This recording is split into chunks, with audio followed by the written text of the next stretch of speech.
नमस्कार, मी कुणाल पाटील आणि तुम्ही बघत आहात नेमका मुद्दा काय या चॅनलवरून आणखी एक खास विश्लेषण. आज आपण बोलणार आहोत महाराष्ट्रातील राजकीय घडामोडींवर, विशेषतः मुंबई महानगरपालिका BMC निवडणुकांवर.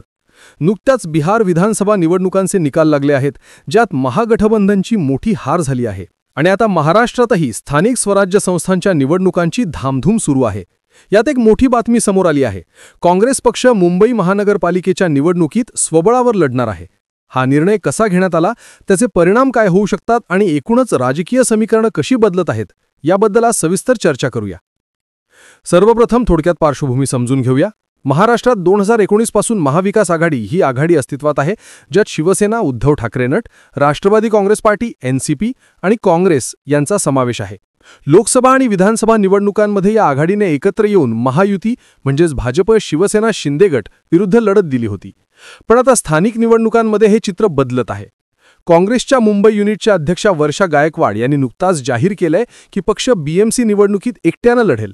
आम्ही सर्व 227 जागांवर तयारी करत आहोत, असं त्या म्हणाल्या आहेत. हे वक्तव्य बिहार निकालानंतर एक दिवसानंतर आले आहे, ज्यात काँग्रेसला मोठा धक्का बसला आहे.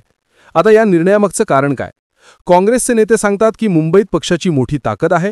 त्यांच्या कार्यकर्त्यांना न्याय देण्यासाठी आणि संधी देण्यासाठी हा निर्णय घेण्यात आला आहे. मुंबई काँग्रेसचे प्रभारी रमेश चिन्नीथला यांनी मुंबईत एक दिवसीय शिबिर घेतले, ज्यात एकला चलो रेचा नारा देण्यात आला. पण खरं तर हे निर्णय MVA मधील अंतर्गत तणाव दर्शवतात.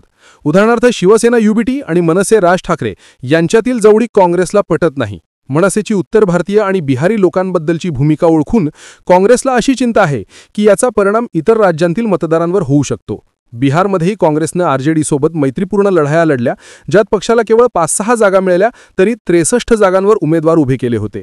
हे दाखवतं की आघाड्यांमध्ये काँग्रेसची भूमिका कमकुवत होत आहे आणि आता ते स्वबळावर मजबूत होण्याचा प्रयत्न करत आहेत. दुसरीकडे MVAची स्थिती काय? उद्धव ठाकरे आणि राज ठाकरे एकत्र येण्याच्या चर्चा आहेत. राष्ट्रवादीची भूमिका अजून स्पष्ट नाही, पण मुंबईत त्यांची ताकद मर्यादित आहे. बहुतेक ते ठाकरे बंधूंसोबत जातील, कारण काँग्रेसने स्पष्टपणे सांगितलंय की ते कोणासोबतही आघाडी करणार नाहीत. हे सगळे वेगवेगळे गट पडल्यास मतविभागणी होईल आणि त्याचा फायदा थेट भाजप आणि महायुतीला होईल. भाजपचे नेते आशिष शेलार यांनी तर काँग्रेसला आव्हान देत म्हटलंय की काँग्रेसकडे धैर्य आणि मतदार आहेत काय एकट्यानं लढण्यासाठी. देवेंद्र फडणवीस आणि त्यांची टीम मुंबई काबीज करण्यासाठी पूर्ण ताकद लावत आहेत. मुंबई महानगरपालिकेचं महत्त्व समजून घ्या. BMC हे भारतातील सर्वात श्रीमंत महानगरपालिका आहे, ज्याचं बजेट हजारो कोटींचं आहे. मुंबई ही देशाची आर्थिक राजधानी आहे आणि येथील सत्ता म्हणजे आर्थिक नाड्या हातात असणे. भाजपनं देशभरात अनेक राज्य जिंकली आहेत, पंजाब, केरळ, पश्चिम बंगाल आणि तामिळनाडू वगळता. बहुतेक ठिकाणी त्यांची सत्ता आहे. पण महाराष्ट्रात 10 वर्षांपासून सत्ता असूनही मुंबई अजूनही त्यांच्या हाती आलेली नाही. 2017च्या BMC निवडणुकीत शिवसेनेचे 99 नगरसेवक होते, भाजपचे 84, काँग्रेसचे 31 आणि राष्ट्रवादीचे 9. नंतर शिवसेनेची फूट झाली, ज्यात एकनाथ शिंदे गटाकडे 55 आणि उद्धव गटाकडे 45 नगरसेवक गेले.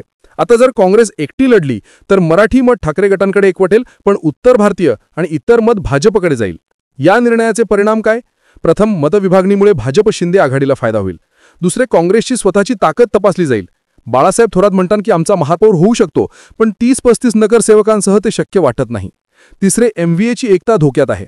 बिहारमध्ये महागठबंधनची हार दाखवते की आघाड्या मजबूत नसतील तर विरोधक कमकुवत होतात.